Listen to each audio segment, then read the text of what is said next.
Have you ever met someone who talks about a completely different future? They talk about starting a business, getting fit, becoming successful, making more money, traveling the world, writing a book, changing their entire life.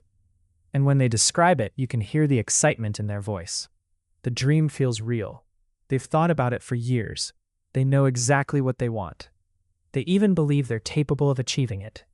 Yet months pass, sometimes years pass, and nothing changes. The dream remains exactly where it was, in their imagination. Most people assume this happens because they're lazy, but psychology suggests something far more interesting. The human mind has a remarkable ability to work against its own goals.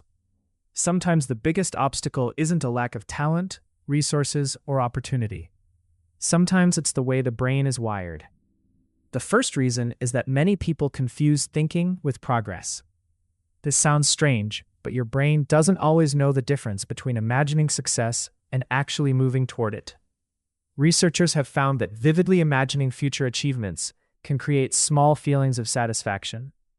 When you picture yourself becoming successful, wealthy, admired, or accomplished, your brain experiences a miniature version of the reward. Not the full reward, but enough to feel good. That's why talking about your goals can sometimes feel incredibly satisfying.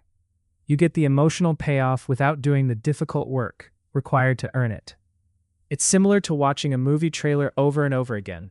The excitement feels real, but the story never actually moves forward. Many people become trapped in this loop. They spend so much time imagining their future that they accidentally satisfy the psychological need that should have motivated them to act. The dream becomes entertainment instead of a destination. The second reason is hidden fear.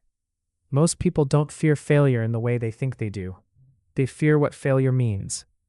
Imagine someone who believes they could become successful if they really tried.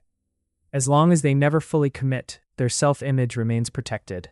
They can always tell themselves, "I could have done it. I just never got around to it. I never had the chance." But the moment they genuinely try, everything changes. Now there is risk. Now there is evidence. Now they might discover that they're not as talented as they hoped, not as skilled as they imagined, not as exceptional as they believed. And that possibility feels threatening. So the brain creates a clever solution. Stay in preparation mode forever.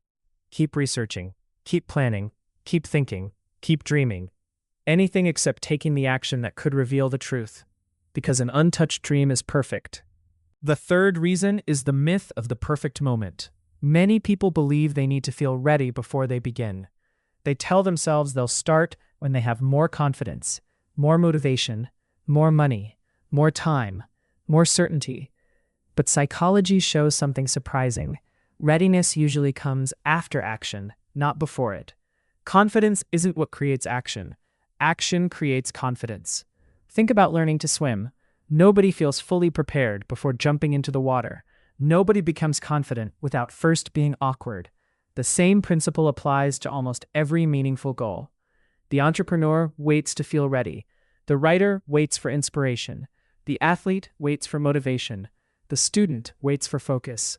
And while they're waiting, life keeps moving. Weeks become months.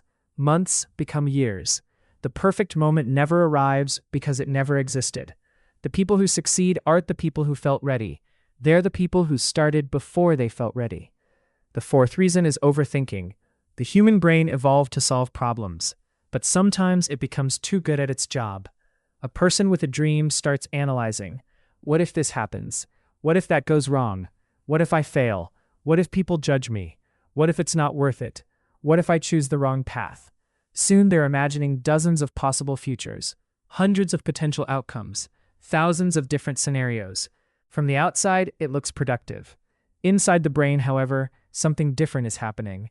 Decision fatigue, mental exhaustion.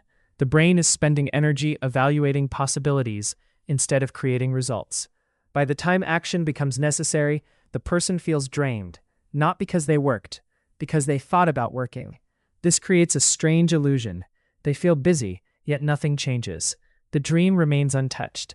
The fifth reason is identity. This might be the most powerful reason of all. Every person carries a story about who they are. Some people see themselves as disciplined. Others see themselves as lazy. Some see themselves as confident. Others see themselves as insecure. The brain works very hard to maintain these identities, even when those identities are harmful. If someone secretly believes, I'm not the type of person who finishes things, I'm bad at business, I'm not smart enough, I'm not disciplined, their brain will resist actions that contradict that belief. Subconsciously. Because every action feels like a threat to the identity they've built over many years. This is why change often feels uncomfortable. It's not just changing behavior, it's changing who you believe you are. And the brain prefers familiar pain over unfamiliar growth. The sixth reason is something psychologists sometimes call an attachment to potential. Potential is addictive. Potential feels exciting. Potential contains no failures, no disappointments, no criticism, no mistakes. A person with unlimited potential can be anything: a millionaire, an artist, an athlete, a leader, a genius. But reality is different.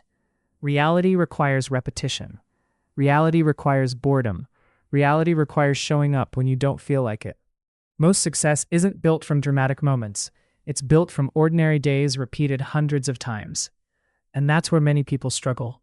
They love the fantasy, they hate the process. They become addicted to who they might be someday while avoiding what they need to do today. The truth is that dreams are easy, action is difficult. Imagining success is comfortable. Building success is uncomfortable. Talking about change feels inspiring. Creating change often feels repetitive, frustrating, and slow. But every successful person eventually learns the same lesson. The goal is not to feel motivated every day. The goal is to act even when motivation is absent. Because motivation comes and goes. Action creates momentum. Momentum creates progress. Progress creates confidence. And confidence creates more action. The people who transform their lives are not necessarily the smartest. They're not always the most talented. They're not always the most gifted.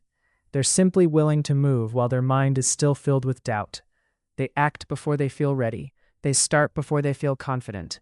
They continue when the excitement fades. And that is what separates dreamers from doers. Having big dreams isn't rare. Almost everyone has them. The rare thing is taking the first step, then the second, then the third, long after the excitement disappears. Because in the end, success is not built by the people who imagine the best future. It's built by the people who are willing to work for it while their mind is still trying to talk them out of it.